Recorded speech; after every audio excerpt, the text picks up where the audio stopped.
దేవునికి స్తోత్రం. మన ప్రభువును రక్షకుడైన యేసుక్రీస్తు వారి నామంలో అందరికీ ఉదయకాల శుభములు తెలియజేయుచున్నాను. ఈరోజు దేవుని వాగ్దానము లోకాసు వార్త 22వ అధ్యాయము 31-32 వచనాలు. సీమోను, సీమోను, ఇదిగో సాతాను మిమ్మును పట్టి గోధుమల వలె జల్లించుటకు మిమ్మును కోరుకొనెను గాని నీ నమ్మిక తప్పిపోకుండునట్లు నేను నీ కొరకు వేడుకొంటిని. సాతాను గోధుమలలాగా జల్లెడ పట్టి జల్లించటానికి మిమ్మల్ని కోరుకున్నాడు. అయితే నీ నమ్మిక తప్పిపోకుండునట్లు నేను నీ కొరకు వేడుకొంటిని.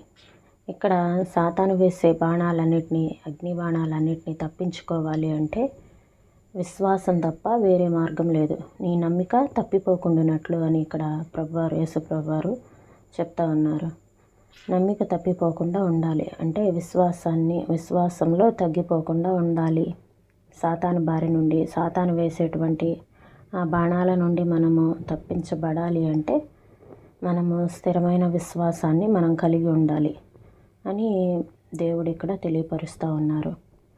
అయితే పౌలు గారు కూడా ఈ విశ్వాసంలో సాతాను వేసే బాణాలన్నింటినీ తప్పించుకోవటం జరిగింది.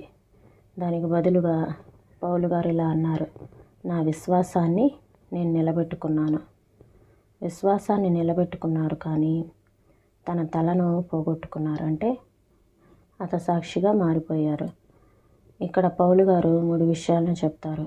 మంచి పోరాటాన్ని పోరాడాను, నా పరుగును కడముట్టించాను, విశ్వాసాన్ని నిలబెట్టుకున్నాను.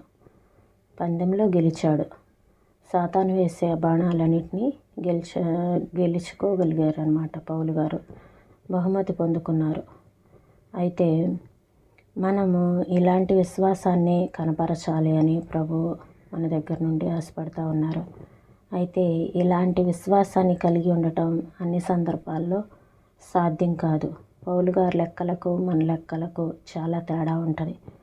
అలాంటి విశ్వాసాన్ని మనం కలిగి ఉండాలంటే కొన్నిటిని పోగొట్టుకోవాలి, కొన్నిటిని వదిలిపెట్టాలి, కొన్నిటిని పరిత్యజించాలి, కొన్నిటికి దూరంగా ఉండాలి.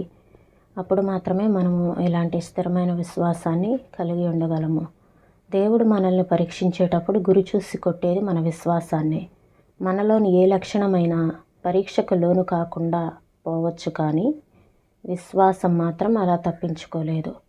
విశ్వాసాన్ని దాన్ని మూలుగ దాకా పరీక్షించటానికి దానిలోకి పదులైన బాణాన్ని గుచ్చటం కన్నా వేరే మార్గం లేదు. ఇందువలన ఆ విశ్వాసం శాశ్వతమైనదా కాదా అన్నది తెలుస్తుంది.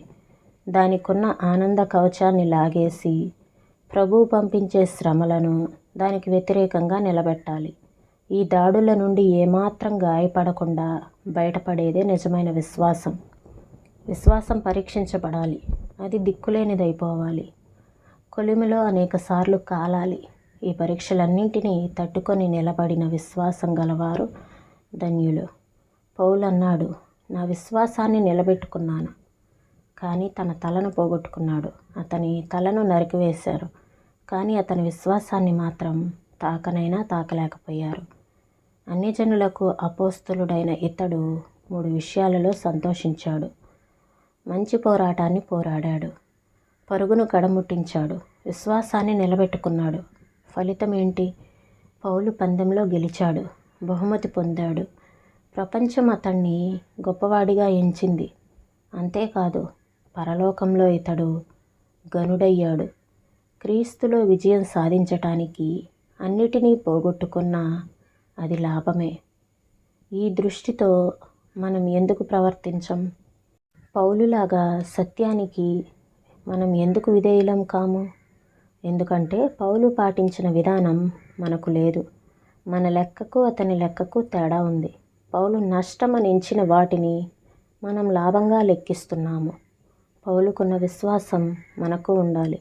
అతనికి దొరికిన కిరీటం మనకు దొరకాలంటే ఆ విశ్వాసాన్ని నిలబెట్టుకోవాలి.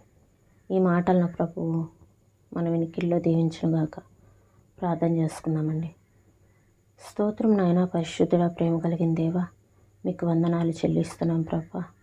అవును నా తండ్రి, నిజమైన విశ్వాసానికి నాయన అటు ఇటు అలల చేత కొట్టబడే విశ్వాసానికి ఎంతో వ్యత్యాసం ఉంది ప్రభా. నిజమైన విశ్వాసము ఎన్ని పరీక్షలు వచ్చినా నిలబడుతుంది. సాతాను జల్లెడ వేసి కోరుకుంటున్నప్పటికీ దేవా నమ్మిక తప్పిపోకుండానట్లు నేను నీ కొరకు వేడుకుంటుని అని ప్రభా మీరు ప్రార్థించారు. అటు రీతిగా నా తండ్రి మా విశ్వాసం పరీక్షకు నిలబడే విశ్వాసాన్ని మాకు దయచేయమని అడుగుచున్నాం ప్రభా. అన్ని వేళల అన్ని సందర్భాల్లో ఇలాంటి విశ్వాసాన్ని కలిగి ఉండటం మా వలన కావటం లేదు ప్రభా. మీరే సహాయం చేయగలరు తండ్రి. నీకు వందనాలు చెల్లిస్తున్నాం ప్రభా. అయ్యా కొన్నిసార్లు కొన్ని సందర్భాలలో మేము వేటినైతే లాభంగా లెక్కిస్తున్నామో వాటిని కొన్ని సందర్భాల్లో దూరంగా ఉంచాల్సి ఉంటుంది. అలాంటి విశ్వాసాన్ని కలిగి ఉండాలి అని సెలవిచ్చారు ప్రభా. అవును, కొన్ని సందర్భాలలో మాకు లాభంగా కనిపిస్తున్న వాటిని మేము నష్టంగా ఎంచుకోవటానికి మాకు సహాయం చేయండి ప్రభా. మీ సన్నిధిని మాతో ఉంచండి, మమ్మల్ని నడిపించమని, మీ కృపచేత నింపమని యేసయ్య పరిశుద్ధమైన నామంలో అడిగి వేడుకొంచున్నాం తండ్రి. ఆమేన్.